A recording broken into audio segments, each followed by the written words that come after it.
there are two more developments that when I read about them, my jaw dropped. And this happens every week now in AI. But basically, what happened is Microsoft also announced a major milestone development in voice AI. And what they did is they revealed this AI model called VALL-E, VALL-E, clearly a play on Dolly, that can synthesize anyone's voice using just a 3-second audio sample. So that includes preserving the person's voice style, their intonation, and their emotion. And they actually on their site, and we've got the link in the show notes where they publish the research, and it's still just in the research phase. They shared some audio samples that are pretty stunning. I mean, based on just a few seconds, they have a person saying just a random sentence, and then VALL-E is creating completely new speech from scratch in their exact voice. And to me, I mean, just that alone, the implications of having hyper realistic voice technology are just kind of widespread and pretty mind blowing, creating these like digital clones of someone's voice. And I thought another really interesting example that came out around the same time, not using the Microsoft model, is from Apple. And Apple is now rolling out AI for select audiobook narration.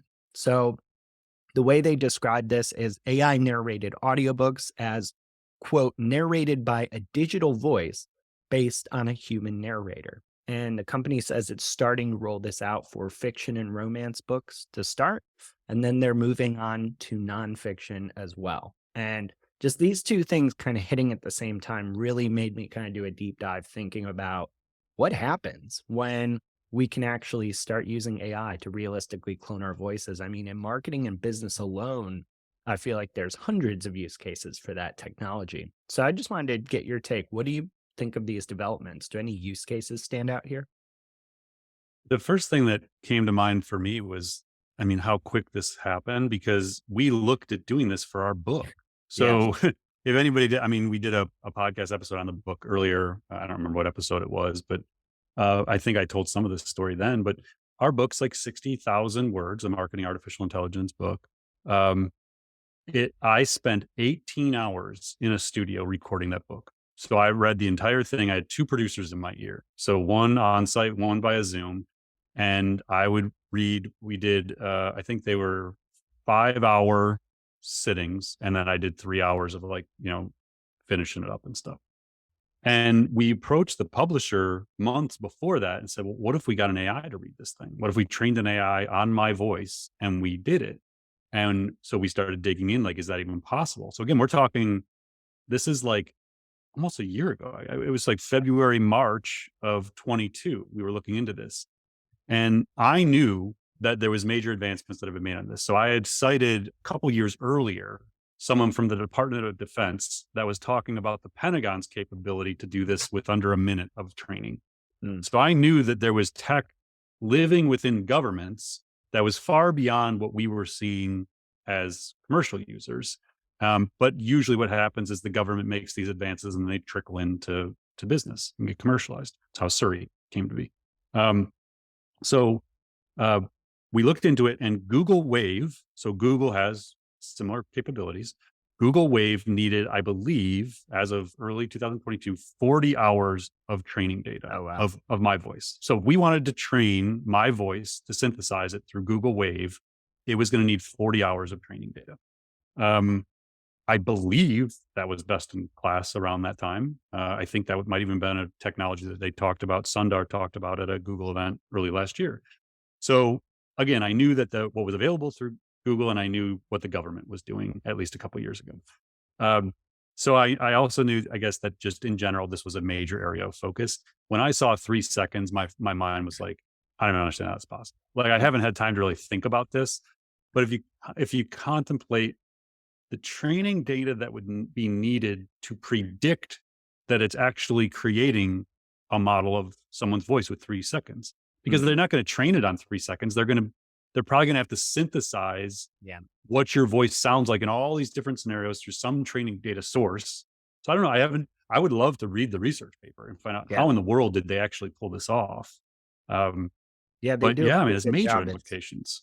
I mean, it's still quite technical, but they do a good job of laying out the information in it and Okay. providing examples. So anyone should certainly, if you don't understand all of it, just take a look at what goes into this because Yeah. and a lot of it's predicated on newer areas of AI that we've been seeing in a lot of different tools where it's like one shot learning or zero shot learning where you don't need nearly as much information or Yeah. data Yeah. to actually train the machine. And that's a really big development overall in AI as well. We're going to soon be here in a world where you don't need millions and millions of data points to train some of these models in certain Yeah. areas. I'll give it two quick thoughts. So one, like a really interesting area is accessibility of content online.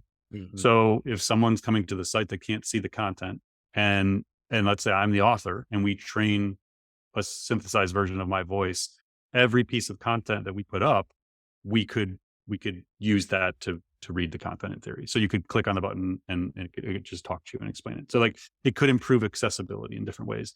Um, my other thought is like, well, could someone just take our podcast and train a version of my voice and just have me say whatever the hell they want? Like, Right. is there any restriction? Is it going to be like when I upload a list to my CRM? Yes, the list is legit. No, I didn't buy the list. It's like, is someone going to upload a voice and be like, yeah, it's my voice, or like I have permission to use this person's? I don't know. And I'm not sure that that governance exists anywhere. Like, I don't. The tech is moving faster than the bylaws and the guidelines and like the rules. For sure. So You have to that's wonder crazy. too with some of the regulation potentially coming down the pipeline, which we've talked about probably in the European Union. You have to And believe China's that got some advanced stuff. Karen Howe at Wall Street yes. Journal is writing some cool stuff to speak about what's going on in China with them. You have to wonder if someone like the EU will look at the rapid pace of change and just bring the hammer down because what else are you going there's not going to be an evolving set of regulations. They can't keep up. One in the US, I gotta think it's gonna be a state level thing because Yeah. God knows if our, government can get their act together and solve anything at this point. So I don't know. I mean, I was actually getting asked about that earlier today about like regulations in the US and what the rules are gonna be. And it's like, I Yeah. mean, I gotta think states are gonna move faster than federal at this point, Yeah. Well, but they better be having think tanks. I don't know what's going on at the government level, but they better be doing more than that. The AI Act draft that they put out. I don't know who right. that committee is, but there better be one. Yeah, I mean, it will probably accelerate their timeline the moment we hit a really robust election season and we're hearing made up digital voice clones of candidates. And And we've videos. already I mean, you're gonna seen have the stuff like that. Yeah. yeah, you're gonna have the deep fakes that are hard to distinguish. They're already out there. All right. So our third Elon topic, Musk will figure out how to get it off of Twitter, I'm sure. I'm sure they're yeah, working sure. intently on keeping that stuff off of Twitter at the Or moment. just claim every time he says something he didn't really think through that it was a deep fake. I love Twitter. I love Elon Musk, but my confidence in Twitter becoming the gatekeeper of all of this is at a very low level at the moment.